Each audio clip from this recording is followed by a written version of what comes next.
sur la partie rubrique 2. Donc sur cette rubrique 2, on arrive sur un chapitre PMSI qui est plus court que la rubrique 1, hein. Donc on va avoir des éléments qui sont contrôlés au niveau du PMSI et ce que l'on attend pour bien que l'on soit aligné sur les attentes par rapport à un dossier ENC de qualité sur ces tableaux de contrôle. Le premier point, c'est le tableau 3 points, c'est le bilan du groupage, donc avec la notion d'erreur bloquante, d'erreur non bloquante. Donc effectivement, si on a un groupage avec erreur bloquante, ça c'est quelque chose qui pose question, hein. Nous, on considère que le groupage avec erreur bloquante, il doit être inférieur à 1% et qu'on doit nous apporter des justifications avec l'aide de votre médecin DIM sur la raison de ces erreurs bloquantes. Pour les groupages avec erreur non bloquante, ils peuvent représenter une part importante de vos séquences. De vos, là, on voit dans cet exemple, ça peut être 28% des RAPS ou 24% des séquences. Pour nous, il n'y a pas de seuil, puisqu'en fait, dans ces erreurs bloquantes, il y a certains points qui sont juste des confirmations de codage, des codages qui sont parfois qui nécessitent confirmation, car en principe rares ou source d'erreur, et donc ça, pour nous, c'est pas forcément un point problématique. L'essentiel, c'est de comprendre quelles sont ces erreurs non bloquantes, donc que vous allez pouvoir voir au niveau des atypies relevées par Paprika. Donc c'est à cet endroit-là que vous verrez les codes des erreurs et pour les erreurs non bloquantes et bloquantes. Par exemple, l'association d'un mode de prise en charge principal et d'un mode de prise en charge associé inhabituel, ici qui représente 10% des atypies, pour nous, n'est pas forcément signe de mauvaise qualité de PMSI. Vous nous donnerez une justification, assez souvent vous nous donnez même les exemples de ces associations qui, pour vous, représentent tout à fait la réalité de ces prises en charge. Également, il y a des règles qui sont aussi des alertes avec des ICA inférieurs à un seuil minimal défini pour une association. Voilà, donc il y a des éléments de cet ordre-là qui permettent de nous expliquer l'origine de ces erreurs non bloquantes.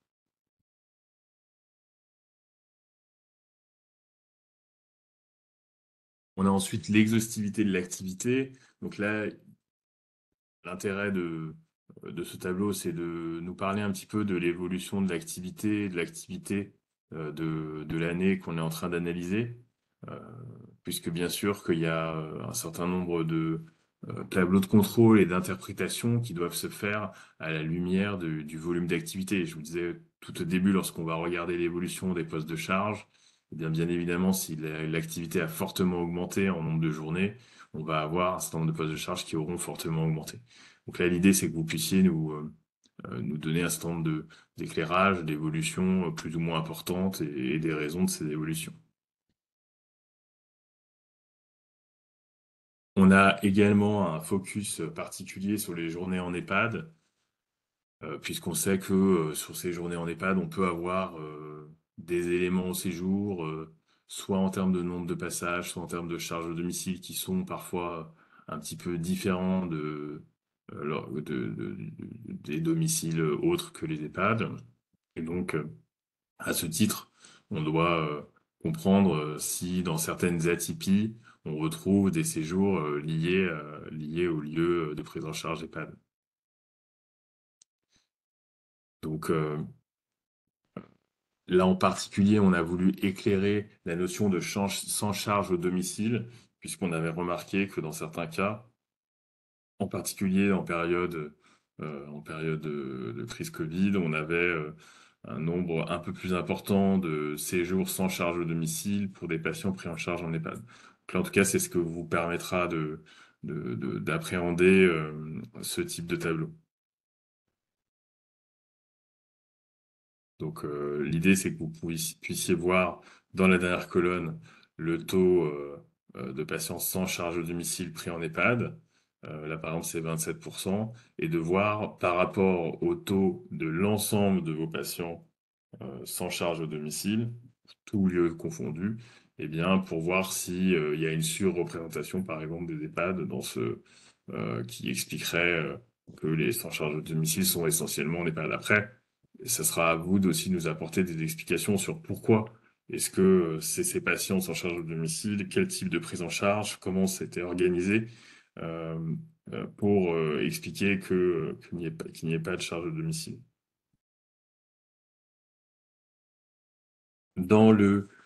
Toujours dans cette rubrique PMSI, on a le résultat du score qualité d'eau valide. Donc, très important parce que ça fait partie de, de- je dirais, d'une confusion qui arrive assez fréquemment. Le score est un score qui représente la fréquence des atypies. Donc, si j'ai 30% des séjours qui ont au moins une atypie. Il faut donc comprendre qu'un bon score se tend vers zéro. Donc, plus il diminue, plus meilleur en fait le score est. Tout en sachant que c'est très relatif en termes de score, puisqu'il y a des éléments qu'on a vus de la fonction de groupage qui relèvent d'erreurs non bloquantes, qui peuvent être tout à fait le reflet de la réalité. Et donc, un score élevé de qualité, donc une fréquence d'atypie élevée, ne veut pas dire que la qualité du PMSI n'est pas bonne. Donc, la seule chose qu'on veut, c'est avoir des explications, avoir un minimum de recul et d'interprétation de ce score qualité au valide pour savoir si on n'a pas de problématique particulière dans le PMSI de l'établissement. Donc, ici, quand on est à 30, on est au-dessus de 27, qui est la moyenne du score qualité de l'échantillon NCHAD. En l'occurrence, ici, ça veut dire que le score qualité est moins bon. Mais ça ne veut pas vraiment dire que la qualité du PMSI est moins bonne. C'est juste que ça doit attirer notre attention sur les éléments qui composent ce 30. Et ici, on voit que on a 24 parmi les 30 % des atypies qui viennent de la fonction de groupage. Et donc, ça nous permet après d'aller comprendre quelles sont les atypies qui ont été relevées. Si vous voulez aller plus loin, soit vous demandez bien sûr à votre médecin DIM de vous apporter des explications sur les origines de ces atypies, et vous avez le guide des lectures au valide qui vous permettra de comprendre comment sont calculés ces scores et selon quels critères. Là, vous avez les liens. Voilà pour la partie PMSI. Donc, pour l'instant, je vois pas de questions. On va continuer sur les recueils au séjour et coûts des sections. Donc, c'est la rubrique 3. Donc là, on va aller un peu plus dans le détail des dépenses au séjour, ainsi que au domicile du patient, ainsi que des suivis des intervenants en minutes ou en montant.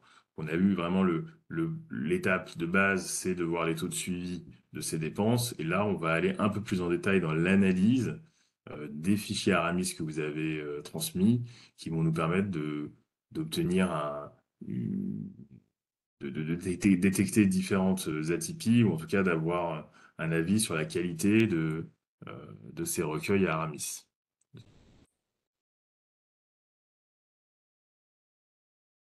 Donc là, dans un premier temps, on a des tableaux sur les charges suivies au domicile pour le matériel en location ou acheté ou en crédit bail.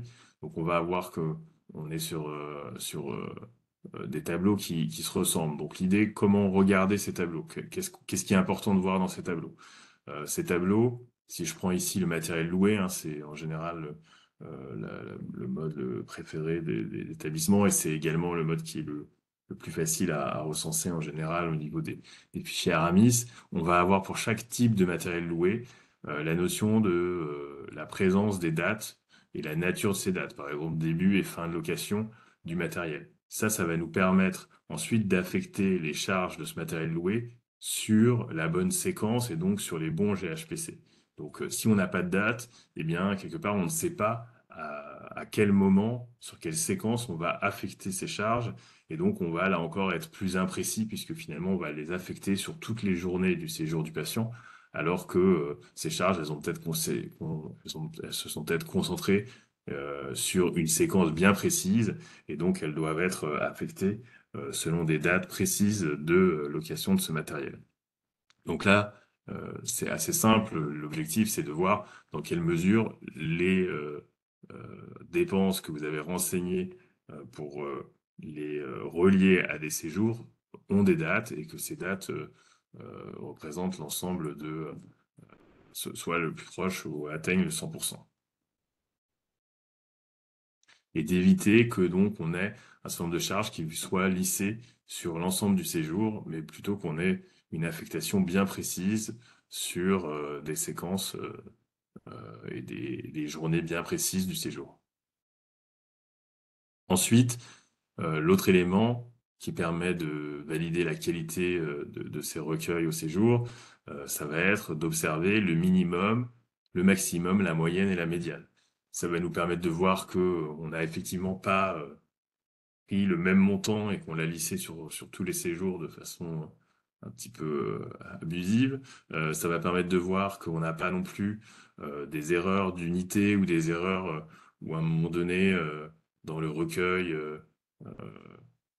des milliers d'euros qui sont transformés en euros ou inversement. Donc on va regarder et on va essayer de comprendre avec l'établissement pourquoi est-ce que le montant minimum est réaliste et à quoi il peut correspondre. Donc souvent on vous demande voilà, de nous donner un exemple de matériel médical qui coûterait que 50 centimes. Donc ça va nous permettre euh, de comprendre si ce montant est réaliste, et puis de la même façon le montant maximum. Donc là, ce tableau, il est décliné de deux façons, soit en montant total, soit en montant par jour, qui est quelque chose qui est quand même beaucoup plus parlant pour avoir une idée un petit peu de, de la, de l'aspect réaliste du montant qui est renseigné. Donc si le montant est nul, il faut le justifier parce que ça voudrait dire que finalement on a alimenté le fichier Aramis avec un coût au domicile qui est nul, ce qui paraît pas réaliste et qui pourrait relever d'une erreur de traitement de données. S'il est très élevé, voilà, l'idée c'est de comprendre et de nous donner des exemples de matériel avec un coût très élevé qui montre que ce coût est réaliste. Après, on sait qu'on a des matériels médicaux qui sont traceurs, donc qui sont hors de la liste traceurs, et qu'en général, le coût moyen des traceurs est plus élevé que les non-traceurs. Donc il y a des éléments comme ça qui peuvent nous aiguiller sur la qualité du recueil et pour vérifier qu'on n'ait pas d'erreur dans ce recueil Aramis. Donc on a le même tableau, effectivement, par jour d'utilisation, c'est ce que je vous ai dit. Euh, c'est vrai que cette partie-là permet quand même d'avoir une notion de coût de location au séjour à la journée plutôt qui est plus qui est assez je dirais qui est en général un peu plus facile de comparaison plutôt que le coût total au séjour, puisque bien sûr la durée de séjour peut être variable. Donc là, de la même façon, on va en général avoir des montants bien inférieurs puisqu'on est par journée d'utilisation et on va chercher à comprendre si on a un coût à zéro, de le justifier, de vérifier, notamment au moins à deux décimales. Ça peut être peut-être un coût assez minime parce que lissé sur une grande période avec un coût unitaire assez faible. Et dans ce cas-là, ça pourrait être effectivement logique qu'on ait un coût de 1 centime, 2 centimes, ça peut arriver aussi.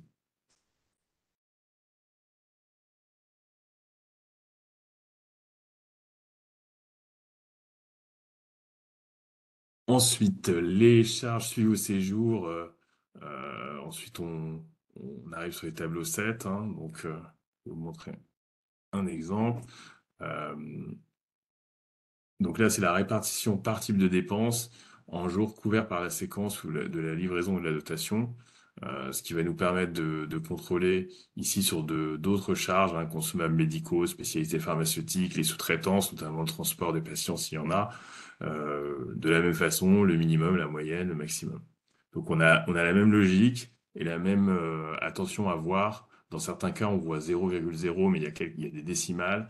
Et donc bon, dans ce cas-là, ça sera cohérent, hein, mais on peut aller regarder un tout petit peu dans le détail. C'est pour ça qu'on a ajouté là ici deux décimales sur le minimum pour qu'on quand même qu'on voit s'il s'agit d'un montant de 2 centimes, c'est qu'il y a vraiment un montant. et que c'est pas un vrai montant à zéro exactement. Donc là, nous, dans le rapport de supervision, on indique et on illustre avec des exemples que vous nous aurez donnés lorsqu'on a des montants, les montants extrêmes, je dirais minimum, maximum, pour justifier du fait que ces montants sont réalistes.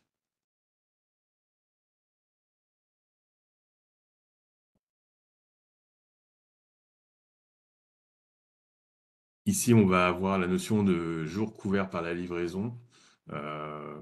Et donc, ça va nous permettre de comprendre aussi comment vous avez alimenté votre fichier, c'est-à-dire euh, si vous n'avez que des livraisons, que des jours couverts par la livraison de 7 jours, ça veut dire que à chaque fois, vous livrez pour une semaine d'utilisation, par exemple les consommables. Et donc, la question qu'on va vous poser, c'est finalement comment ça se passe si il y a des livraisons d'urgence ou de dépannage, ou est-ce qu'il y a toujours finalement une semaine d'avance dans la livraison qui fait qu'on n'a pas besoin de ces éléments d'urgence. Et dans d'autres cas, on va voir toute une série de lignes, c'est-à-dire que parfois, c'est vraiment la livraison est faite en fonction du besoin réel. Donc parfois, ça va être un jour, 2 jours, 3 jours, 10 jours, etc. Donc en fonction du nombre de lignes que l'on voit, on va voir euh, comment fonctionne a priori le concept de livraison et des jours utilisés pour ces consommables. Ça, c'est toujours dans la même logique d'affecter euh, la dépense sur les journées, les bonnes journées au sein du séjour du patient. Donc en fait, ce qu'on voit, ce qu'on a vu, c'est que on essayait d'analyser tous les éléments qui sont renseignés dans Aramis, que ce soit les dates, que ce soit le nombre de journées, la nature de ces journées couvertes par ces livraisons ou ces utilisations en location.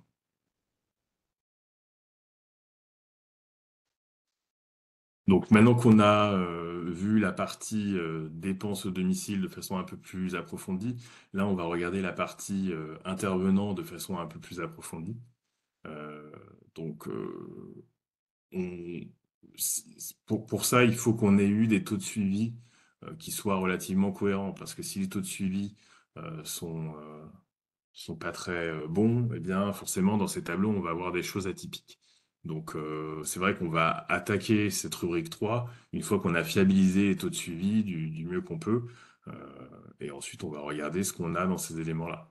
Donc là, dans les coûts des passages des intervenants avec un suivi en minutes, on va avoir tout simplement une notion de quel est le coût moyen d'un passage de l'aide-soignant, par exemple ici salarié. On voit que dans l'année en cours, on est à 24 euros et que l'année d'avant, on était à 17,50 euros.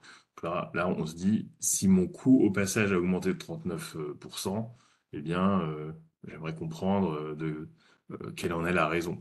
Euh, on va pouvoir voir aussi quel est le coût moyen par passage de l'échantillon de la campagne d'avant, puisque par définition, on n'a pas encore le coût moyen de la campagne en cours, mais ça nous permet de voir aussi quel est l'écart. Et là, on se dit, dans ce cas précis, on a 39% d'augmentation du coût au passage par rapport à l'année précédente pour le même établissement, et on a un écart de 30% par rapport à la moyenne. Donc là, c'est des éléments de positionnement qui vont nous permettre de juger voilà, des données et qui vont vous permettre, vous, d'expliquer pourquoi vous avez finalement ces évolutions qui peuvent sembler relativement importantes.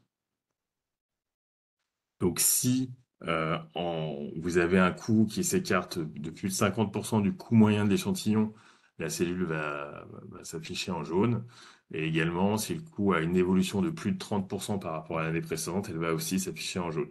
C'est dans ces deux conditions, vous pouvez avoir euh, un coût qu'on va juger quelque part comme atypique, ou en tout cas pour lequel on va vouloir avoir des explications par rapport à ce qui s'est passé d'organisation, en termes de recrutement, en termes voilà, de conditions, de rémunération euh, pour, euh, pour ces intervenants. Et puis ça peut être aussi en termes de lourdeur moyenne du passage. Voilà, si on est sur des passages qui sont beaucoup plus longs, bien, ça pourra expliquer éventuellement, mais l'objectif, c'est que vous puissiez nous apporter des éléments de contexte qui expliquent que vous êtes orienté sur davantage de prise en charge, qui nécessitent des temps de passage plus longs, et donc il y a une raison, une explication dans la réalité des prises en charge par rapport à ce qu'on voit dans les données qui s'affichent.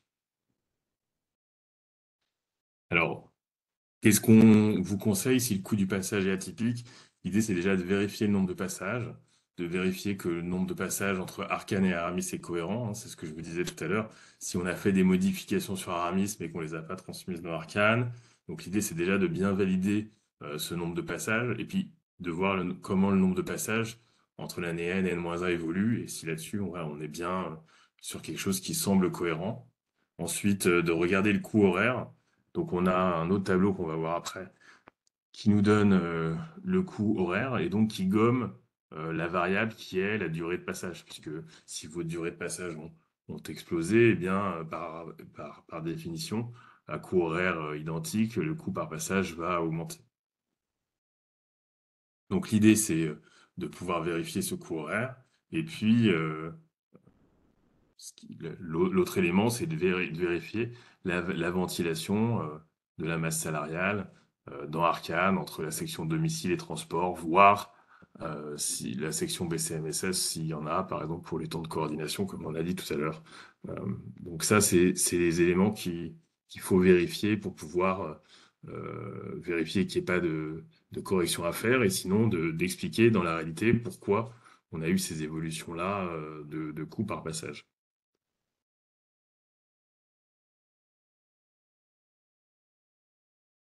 Donc, le tableau dont je vous parlais, c'est-à-dire le coût horaire, c'est ce tableau-là qui, lui, va nous dire, je dirais, quelque part, ce tableau aussi, il prime sur le tableau. Si on regardait d'abord, euh, on pourrait d'abord regarder ce- l'évolution du coût horaire, puisque là, ça nous pourrait nous dire déjà, d'ores et déjà, est-ce que j'ai pas une problématique par rapport à ce coût horaire? Si vous avez un personnel qui est finalement mieux rémunéré en coût horaire, eh bien, ça va forcément impacter le coût par passage.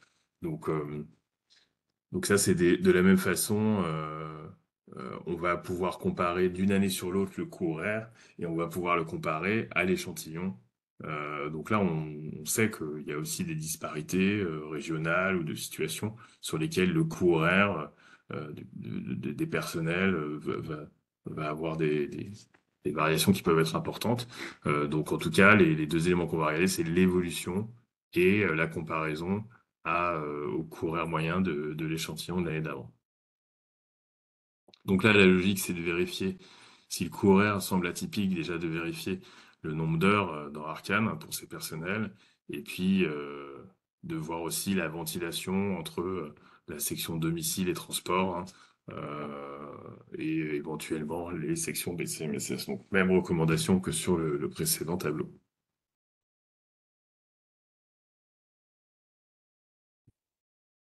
Donc là, ici, on va avoir les éléments de temps, la partie coût horaire, les heures, on va les récupérer sur l'onglet 1DA pour l'intervenant en question. Donc ici, on a là le nombre de passages, là, le nombre d'heures pour les deux tableaux qu'on vient de voir. Et dans l'onglet 4 PDT, on va avoir ici le coût net du personnel qui est utilisé pour le coût par passage. Donc c'est ces deux éléments qui constituent le ratio et donc qu'il faut valider, fiabiliser pour avoir un coût qui est le reflet de la réalité.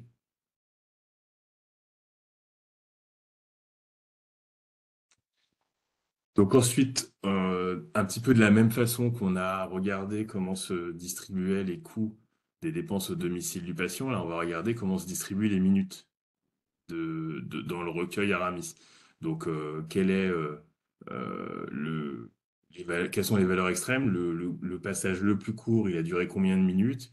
Et dans ce cas-là, quelle en est la raison? Et puis la même chose pour le maximum, d'essayer de comprendre si ces temps minimum, maximum sont cohérents et à quoi ils peuvent correspondre dans la réalité des prises en charge des patients. Et puis si on voit qu'on a le même chiffre dans le minimum, la moyenne, le maximum, ça veut dire qu'on a pris un coût standard, qu'on a appliqué le même temps de passage à tout le monde. Bon, ça c'est non conforme à la méthodologie. Ça, ça peut arriver si réellement bah, on n'a pas le suivi. Et donc dans ce cas-là, ça fera l'objet d'une atypie, d'un élément qu'il faudra essayer d'affiner, d'améliorer pour la suite.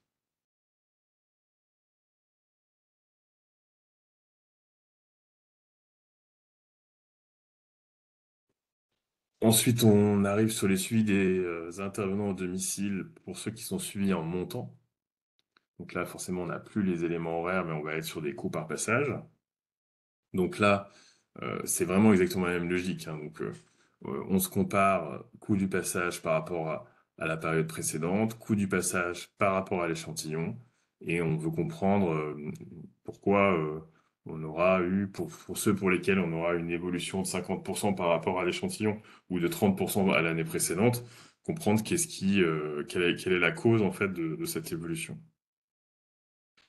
Donc, on va revérifier les mêmes éléments, hein, le nombre de passages et la cohérence entre Aramis, du recueil d'Aramis, c'est-à-dire que si on n'a pas, si on a eu un défaut en termes de recueil des passages au séjour, et donc que le taux de suivi à Aramis qu'on a vu tout à l'heure, taux de suivi des intervenants au domicile en montant est insuffisant, eh bien effectivement, logiquement, on aura peut-être un coût par passage qui est amplifié par le fait qu'on a eu un défaut de suivi. Et donc ça peut être une explication. Bon, en tout cas, c'est des éléments à valider. C'est pour ça que je vous disais, il faut d'abord valider ces taux de suivi avant de rentrer dans le détail de ces tableaux de la rubrique 3, puisque sinon, on va avoir voilà, des interprétations. En tout cas, ça va valider qu'il y a un problème dans le taux de suivi et à travers ces différents tableaux. Donc, vérifier la section aussi entre domicile et transport. Bon, sur les intervenants en montant, en général, on a moins de coordination. C'est pas que sur des intervenants qui sont salariés. Donc, on s'attend aussi à avoir moins de charges dans euh, la section BCMSS, temps de coordination, etc. Et puis, ce que l'on va regarder aussi, ou essayer de comprendre, c'est ce que chaque ligne a admise correspond bien à un seul passage. Parce que si ça correspond pas à ce passage, eh bien, vous allez renseigner le nombre de passages concernés par cette dépense afin de pouvoir lisser sur plusieurs passages. Sachant que ça, euh, c'est important parce qu'un coût par passage trop élevé pourrait justement révéler un défaut du renseignement du nombre de passages. C'est-à-dire que on se retrouve avec un coût par passage qui représente parfois un passage, parfois deux ou trois passages, et donc dans ce cas-là, ou plus, et donc dans ce cas-là, effectivement, on va avoir un ratio de coût par passage qui est pas cohérent et qui correspond pas à la réalité. Donc effectivement, rappel de lire le tableau précédent avec le taux de suivi des séjours des passages, de séjours des intervenants en montant, et de voir l'évolution de la part soins également et la part transport pour voir si ça peut être une explication de l'évolution de ce coût par passage.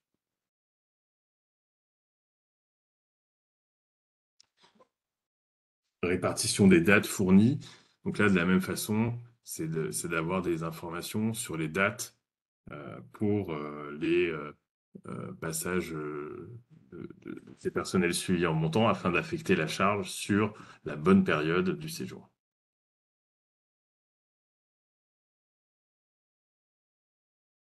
Même logique qu'avec les minutes, de comprendre quel est le minimum, la moyenne, la médiane, le maximum des passages hors déplacement. Là, on est sur la part soins là, du montant du personnel suivi en montant. Donc, même chose, même logique que les précédents. Je pense que c'est facile à comprendre. Donc, sur le nombre de passages, l'exemple ici qu'on a pris, c'est l'exemple dans le tableau 9.3, on va pouvoir voir ce qu'on appelle le recueil dégradé, c'est-à-dire un recueil sur lequel on a plusieurs passages sur une même ligne avec un seul montant. Et donc, quelque part, on est moins précis sur le coût par passage. Et donc, ça, c'est lorsque le nombre de passages est différent de 1 ou de 0, hein, c'est-à-dire de vide, on devra avoir une justification pour nous expliquer pourquoi on a eu ce recueil dégradé, on n'a pas pu être plus fin. Le recueil est dégradé, il est admis pour les aides à la vie, mais sinon pour les autres métiers, euh, ça doit faire l'objet d'une amélioration pour les campagnes suivantes. Et donc, c'est quelque chose que l'on va noter dans les recommandations pour les campagnes suivantes. Là encore, parce qu'on va lisser la charge sur l'ensemble du séjour au lieu de vraiment l'affecter sur les bonnes parties du séjour et donc les bonnes séquences, les bons GHPC. On en arrive au tableau 10, donc séjour et séquences atypiques. Donc on va avoir un certain nombre de contrôles qui permettent de vérifier. Là, on est déjà sur un coût qui arrive vraiment au séjour ou à la séquence. Et on essaye de voir si on a des séjours sans passage d'intervenant ou sans charge de domicile ou avec un nombre de passages, plus de 6 passages par jour. Voilà, donc on a certains éléments qui nous permettent euh, de regarder cette fois séjour par séjour ou par GHPC, la cohérence de ce qui résulte de l'affectation des différentes charges de dépenses au domicile et temps d'intervenant. Donc, un des points vraiment essentiels et qui fait partie de la charte qualité, c'est les séjours et séquences sans passage d'intervenant. Donc là, si on a un séjour sans aucun passage d'intervenant, et donc effectivement, c'est quelque chose qui est susceptible de poser question par rapport à la prise en charge HAD. Donc on va voir le taux de séjour ou de séquence sur lesquels on n'a pas eu de passage d'intervenant. On va voir l'évolution par rapport à l'année précédente. On va voir la durée moyenne du séjour ou de la séquence au global et la durée de celle sans passage d'intervenant. Parce que si c'est une durée très très courte, c'est d'autant plus plausible que si c'est une durée longue sans aucun passage d'intervenant, ça nous signalerait plutôt la probabilité d'avoir un défaut de recueil, c'est-à-dire un certain nombre de séjours ou de séquences sur lesquels, en fait, en réalité, il y a eu des intervenants qui sont passés et on a par contre pas réussi à avoir un suivi ou en tout cas, on a un défaut dans le suivi et dans l'affectation de ces passages sur les bons séjours. Donc, le taux de la fertilité attendu, c'est 90%, ce qui veut dire que on ne doit pas avoir plus de 10% de séjours sans passage au domicile. Donc ensuite, pour affiner la compréhension de ces séjours sans passage d'intervenant, eh bien, on va avoir la liste des GHPC qui ont fait l'objet justement d'absence de passage au domicile du patient. Ça permet de comprendre.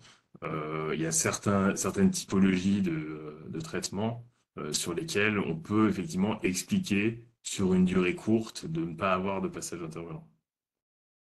Donc là, l'idée, ça va être que vous puissiez, vous, apporter des explications, éventuellement avec le médecin DIM ou les médecins co, des situations dans lesquelles il n'y a pas de passage au domicile du patient et que c'est cohérent par rapport à la prise en charge. Donc là, ça nous permettra de mettre des exemples sur les GHPC qui sont décrits. Par exemple, là, c'est des exemples de traitement intraveineux. Pour ceux qui semblent pas justifiés, sur lesquels on se dit, là probablement il y a une erreur, on a mal recensé les passages, il faut aller vérifier ces séjours-là. Vous allez utiliser Visual ENC pour voir les séjours, réidentifier les séjours précis qui sont concernés et voir si ces intervenants sont réellement intervenus auprès du patient et donc corriger le recueil. Donc, corriger ce recueil, c'est peut-être un problème de données, la façon dont les données ont été préparées pour préparer les fichiers Aramis, ou alors est-ce que, par exemple, la facture d'intervenant n'a pas été reçue et donc on n'a pas pu l'affecter dans le suivi. Voilà. Donc l'idée, c'est de voir comment on peut corriger à court terme sur la campagne en cours les données pour avoir les données de la meilleure qualité de ce que l'on a à disposition. Et puis pour les défauts que l'on a repérés, de voir qu'est-ce qu'on peut mettre en place comme action corrective pour l'améliorer sur la période, la prochaine campagne. Donc là, également voilà, un indicateur charte qualité, donc un indicateur assez important à identifier. Parmi les autres tableaux sur lesquels je voulais attirer votre attention, c'est ceux avec plus de 6 passages par jour pour au moins un intervenant. Donc ça nous permet de comprendre vraiment si on n'a pas, là encore, une erreur dans les fichiers Aramis liés au passage d'intervenants. Et puis, là encore, on va avoir les GHPC concernés. Vous allez pouvoir utiliser Visual NC pour expliquer peut-être que il y avait des passages avec euh, deux intervenants, donc une équipe doublée parce que le patient est particulièrement lourd. Enfin voilà, vous allez nous apporter les explications qui permettent de comprendre pourquoi, dans quel cas on peut avoir des séquences avec plus de 6 passages par jour, euh, en étant entendu que l'objectif pour nous, c'est de comprendre si ce taux doit rester entre guillemets assez faible, assez rare a priori. S'il est important, ça représente pour nous une atypie qu'il faut comprendre.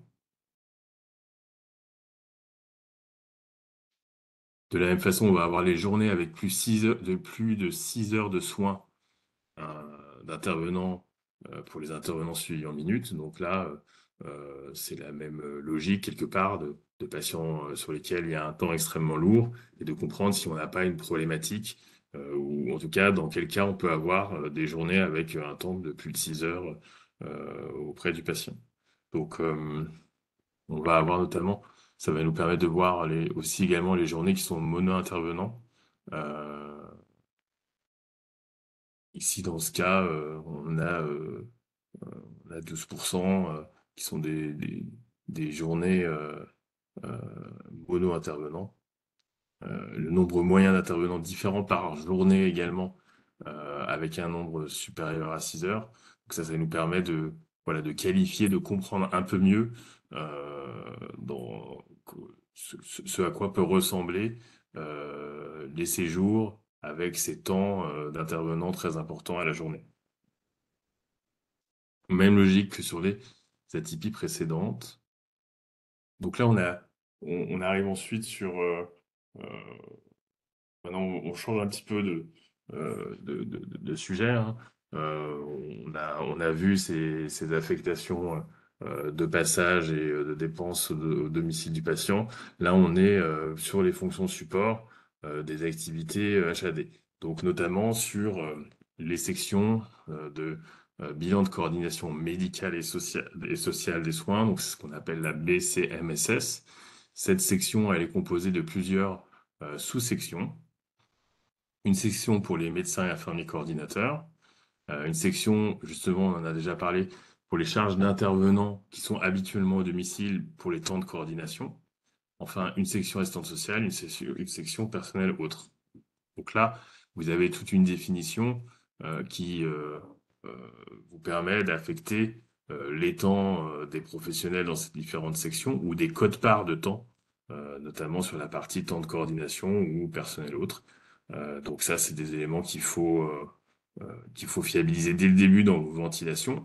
En particulier, on a rappelé deux choses dans les consignes pour faire en sorte que tous les établissements suivent la même consigne, afin que ça nous permet après d'avoir une comparaison qui soit bien homogène, à savoir les secrétaires médicales se mettent en personnel autre, en BCMSS, et les infirmiers de liaison se mettent en BCMSS, médecins et infirmiers co. Donc ça, c'est des consignes qu'on a déjà données l'année dernière, qu'on redonne pour être certain que on a bien tous la même approche.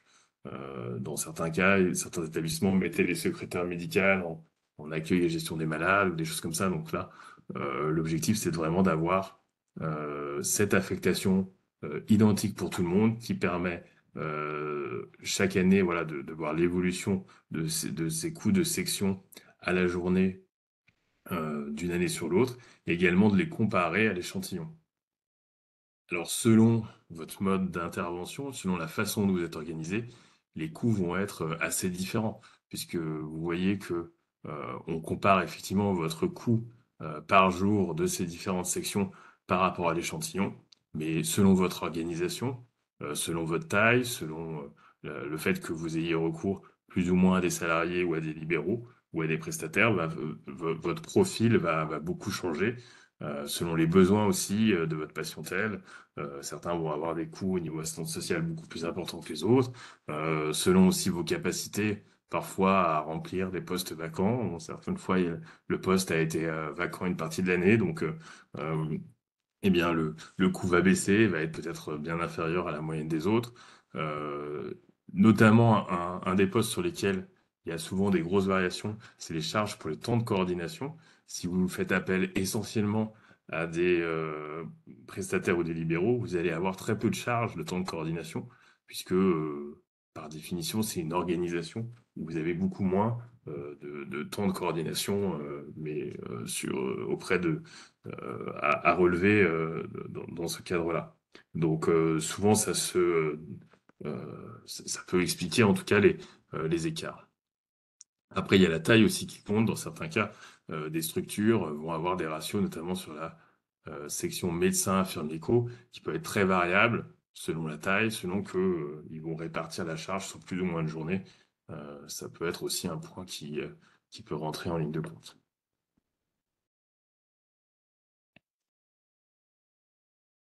Euh, Et de toute façon, au global même, lorsqu'on ajoute les quatre sous-sections BCMSS, donc le coût global de cette section BCMSS à la journée, de toute façon, est un coût qui est assez variable d'un établissement sur l'autre. Donc c'est vrai que là-dessus, on peut avoir des changements importants, mais ce qui compte pour nous, c'est que vous puissiez nous expliquer au moins pour votre établissement les explications de l'évolution du coût par jour d'une année sur l'autre. C'est-à-dire si vous avez changé, si vous avez fait appel beaucoup plus à des libéraux, si vous avez mis en place des choses différentes, si vous avez voilà, une croissance importante, des postes vacants, etc. Alors, je vois que oui, il y a eu une question auquel j'ai pas encore répondu. Quel taux est pour vous important au niveau des 6 passages par jour? Je crois pas qu'on ait défini de taux pour les 6 passages par jour. Je, je vais pas vous dire de bêtises, on regardera peut-être dans les statistiques des années précédentes, mais je dirais que un taux qui est en dessous de 5% enfin, devra de toute façon être justifié, mais ne nous paraît pas alerte, être une alerte importante. Je dirais au-delà, probablement qu'il faudra qu'on comprenne un peu plus. Mais c'est très variable. S'il y a une prise en charge qui effectivement justifie ces passages et que elle est bien expliquée, eh bien, on pourrait avoir un taux qui serait suffisamment important. Mais c'est quand même en principe euh, plutôt rare. Donc voilà, mais je ne crois pas qu'on ait de taux, qu'on ait défini vraiment de taux à partir desquels on a une alerte. L'idée pour nous, c'est plutôt de décrire les situations de ces passages et en fonction de ça, de voir si les GHPC correspondent à ces situations de prise en charge que vous nous donnerez comme exemple. Donc effectivement, si on voit que euh, les GHPC correspondent à des prises en charge sur lesquelles on s'attend pas à avoir 6 passages par jour. Bon, on se dira là, par exemple, lié à du postpartum, on se dira ça paraît peut-être étonnant d'avoir six passages par jour. Ou alors non, vous allez me dire bah oui, il y a tel ou tel cas de figure où pour nous on a 6 passages par jour. Sachant qu'on a aussi un élément, je voulais pas mentionner, c'est la valeur de l'ICA ici, c'est-à-dire qu'on a une distinction entre moins de 60, plus de 60. Donc moins de 60, c'est des patients qui sont donc beaucoup plus lourds que les plus de 60. Plus de 60 et 60 et plus, c'est plutôt des patients légers. Donc des patients légers qui font l'objet d'un nombre de séquelles de plus de 6 passages par jour, là, ça attire particulièrement l'attention. Donc on va, voilà, c'est aussi un des éléments qui permet d'affiner notre jugement sur ce tableau de contrôle. Même chose sur les plus de 6 heures par jour. Plus de 6 heures par jour sur un patient qui a un ICA à plus de 60, bon, ça posera particulièrement question.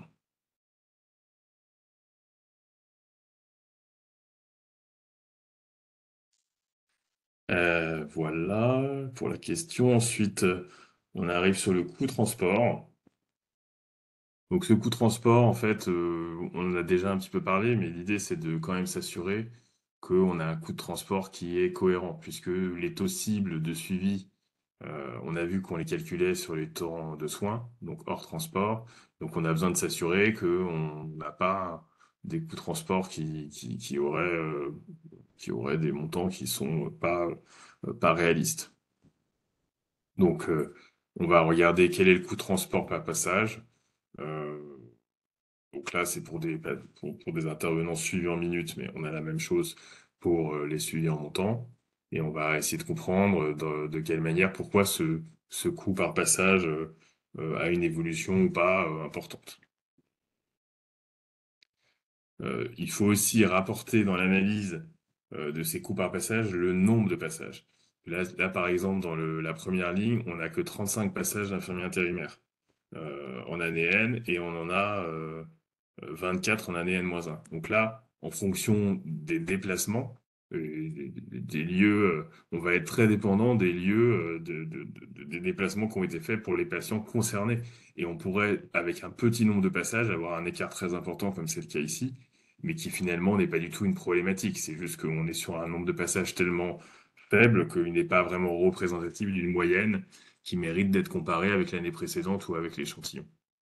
Alors, dès qu'on a par contre un nombre de passages important, là, on voit 31 000, bon, voilà, et 35 000, là, effectivement, on va avoir du mal à dire que les patients sont plus loin que d'habitude. Bon, voilà, on va falloir trouver une explication si on a vraiment une variation importante du coût de transport par passage. Donc voilà, là, on va comparer les ETP domicile et transport pour avoir une idée euh, de, de l'impact éventuellement de l'affectation qu'on a fait des ETP, vérifier que ces éléments sont bons et se focaliser sur les plus grosses variations et de voir si ces variations, finalement, le coût qu'on a en année N, finalement, comment il se positionne par rapport à l'échantillon pour voir, dans certains cas, on s'est amélioré, quelque part, on a un meilleur suivi et qui est peut-être différent de l'année précédente, mais qui se rapproche de la moyenne, et donc on est dans une dynamique où on a amélioré les choses. Donc, en fonction des recommandations qu'on a pu faire à la campagne précédente, là, c'est des choses qu'on va mettre en perspective euh, par rapport aux résultats de tableau de contrôle de l'année. Et donc, on peut, ça peut être tout à fait cohérent d'avoir une variation avec l'année précédente si l'année précédente n'était pas tout à fait bonne et qu'il y avait justement une recommandation de l'améliorer. Ça, c'est pour les suivis en minutes. Et on a la même chose sur les suivis en montant. Donc ensuite, les fonctions logistiques et structures. Donc là, c'est un certain nombre de coûts unitaires, de sections, de logistique de gestion générale, en l'occurrence ici. Où l'idée, c'est de voir le coût par jour. Donc là, on est vraiment sur une notion sur les sections de logistique générale, logistique médicale ou de structure, quel est le coût à la journée, l'évolution par rapport à l'année d'avant. Ce qui permet de contrôler en fait les ventilations hein, dans ces sections d'analyse de LGG, de LM et de structure. Et s'il y a des évolutions importantes, comprendre à quoi ça correspond, pourquoi on a ces évolutions-là. Les tableaux 13, c'est les tableaux d'immobilisation. Donc, ils ont également, d'ailleurs, dans le classeur Arcane, un certain nombre d'onglets. Enfin, il y a certaines lignes de contrôle dans les onglets Arcane sur l'immobilisation qui permettent de vérifier que ces immobilisations sont justes. Donc, je dirais que voilà, pas de commentaires particuliers sur ce tableau 13. Donc, on en arrive presque au bout du créneau de temps. On a encore un petit peu de temps pour prendre vos questions si vous en avez.